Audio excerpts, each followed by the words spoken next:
Welcome to Coruzant Technologies, home of the Digital Executive Podcast. Welcome to the Digital Executive. Today's guest is Sukesh Tedla. Sukesh Tedla, CEO and founder of Kryptos, is a seasoned entrepreneur with a remarkable track record as a 3-time founder in the blockchain industry. His journey began with co-founding the Telos Foundation, where he played a pivotal role in scaling the Telos blockchain, known for its innovative governance and scalability. As chairman of the Swedish Blockchain Association, Sukesh has been a key advocate for blockchain adoption across Europe, influencing policy and fostering collaboration within the industry. At Kryptos, Sukesh's visionary leadership drives the mission to democratize Web3 finance. He is spearheading efforts to establish a standardized financial data protocol for decentralized finance, positioning Kryptos as a leader in the crypto tax solutions and a pioneer in the Web3 space. Well, good afternoon, Sukesh. Welcome to the show. Glad to be here, Brian. Thanks for the opportunity. Absolutely. I really appreciate it. I know sometimes traversing the globe can be challenging with whether it's a connection, time zone, whatever it is. So I appreciate you making the time, hailing out of the great country of Sweden at the moment. So Sukesh, jumping into your first question here, your journey in the blockchain industry has been remarkable, especially as a 3-time founder. Can you share what initially drew you to the blockchain space and how your experience with Telos Foundation shaped your entrepreneurial path? Yeah, for sure. I think before coming into blockchain, I've been in the tech space.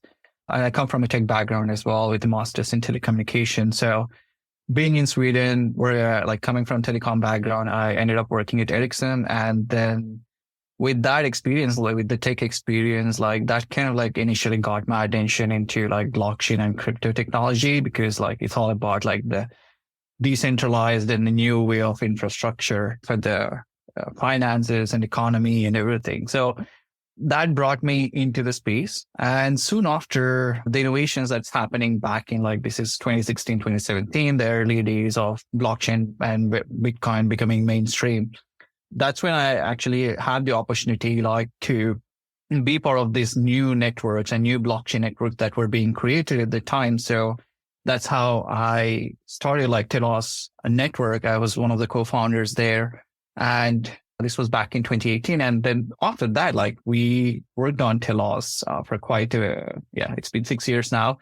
I was mainly taking care of all the operations related to finance and liquidity and all the operations related to that. So that kind of led me into identifying some gaps, fundamental gaps in the industry when it comes to finance and managing your finances as a business, there are huge gaps in the industry. It's a $2.5 trillion industry right now, but there are a lot of fundamental financial issues that needs to be resolved. So that kind of led me into founding Kryptos.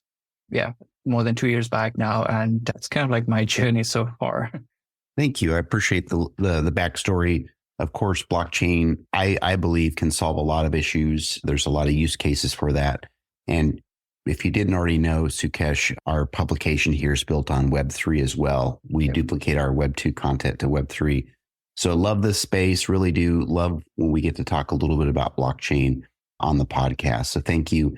And Sukesh, Kryptos is on a mission to democratize Web3 finance. Could you elaborate on what this mission entails and how you envision Web3 changing the landscape of global finance? For sure. So when it comes to Web3 finance, right? So it's a vast ecosystem out there, and there are a lot of use cases, a lot of things happening in regards to payments, international payments, and lending, borrowing, a lot of different activities happening when it comes to finance. But our key focus with Kryptos is focus on financial data and the use cases derived from the financial data specifically. So in traditional finance, you have a ton of use cases today and financial data standards and financial data frameworks in different jurisdictions. In EU, we have open banking. In US, I think it's coming right now, open banking standards and adoption of that. So essentially, multi-billion-dollar companies like Plaid and Credit Karma or all these different use cases are built on this fundamental technology based on aggregating a lot of financial data, aggregating a lot of payments infrastructure, banking infrastructure into simple developer tools. So what we're doing at Kryptos is essentially the same thing. but we are focused on Web3. So today in Web3, there are a lot of blockchains, a lot of exchanges, a lot of platforms where people can interact with these assets and trade these assets and create new types of innovations. But when it comes to the fundamental aspects of finance, like tracking all this data is not like structured today. And that's what we're trying to solve. So because we have so many different standards, so many different innovations happening at a rapid pace, what we're trying to do is basically create a protocol in a way where we standardize all the data from these different platforms and different blockchains into one standardized format, which can be consumed by different sorts of applications, ranging anywhere from portfolio tracking to doing complex tasks like accounting, tax planning, insurance providers, and all these different use cases, which are not possible today because there is lack of data. And that's what we're trying to solve, because in the Web3 finance space, fiscally.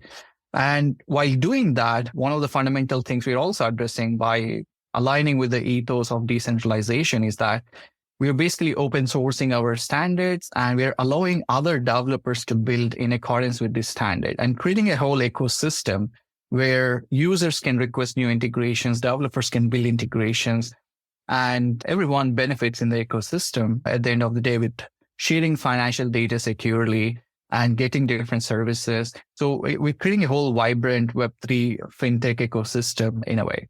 Thank you, Sukesh. I appreciate that. And I know there are a lot of challenges in the financial industry.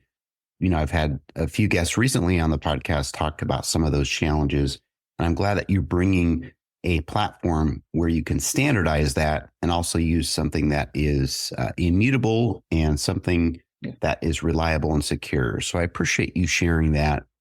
And Sukesh, you are spearheading the efforts to establish a standardized financial data protocol for decentralized finance at Kryptos. Why do you believe this standardization is crucial for the future of DeFi, and what impact do you foresee it having on the broader blockchain ecosystem? Yeah, I think this is one of the fundamental reasons we started with this was, of course, due to the challenges that I personally faced when I was leading all the financial aspects of Telos, right? So this is not just our problem within Telos, but this was a problem like throughout the industry. Even today, like if you go to like a venture capital firm or like a big corporation in Web3, they're still tracking all their assets in Excel sheets, which doesn't make any sense in 2024. So if we do the comparison again with the traditional finance, we have these standards for almost a decade right now. And we have companies like Plaid in the US, who's a $14 billion company that's basically is the fundamental payment rails or the infrastructure, financial infrastructure for a ton of other billion-dollar companies in the US.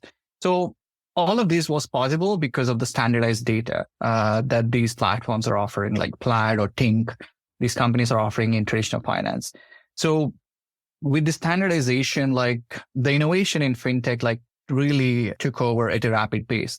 But whereas in Web3, what's happening today is because the industry is growing at a super rapid pace. But whereas when it comes to the fundamental tools, when it comes to the standardization of the data, and all this infrastructure is not growing at the same pace, which makes it super challenging for any newcomers to the industry or the traditional investors from the traditional space to come into the new Web3 industry without having access to these fundamental tools, just makes it super difficult for them. So if we want, our vision when we started Kryptos is to like, okay, we want to bring billion people into the Web3 space. Like, how do we do that? We need to have this fundamental tool set. We need to have this fundamental infrastructure when it comes to finance. And that's what we're trying to do with our technology, with our protocol. We're trying to enable these sorts of use cases so that those use cases will actually bring people or enable people to feel comfortable within the Web3 space, essentially. So that's what we're trying to do. Amazing. Thank you again. And I know you're working hard to build this platform to, again, make DeFi more mainstream and also bring everybody into the mix, no matter what your economic status is. So I appreciate that. And Sukesh, looking ahead, what are some of the key trends and developments in blockchain and Web3 that excite you the most? And how is Kryptos preparing to lead in these areas? I think with the direction right now, I mean, like in Web3, as a lot of you know, like the trends keep on changing like every other month. So, well, in my opinion, I think as we are seeing more and more real world adoption these days and more Web3 and crypto becoming mainstream, I think that's really exciting for us.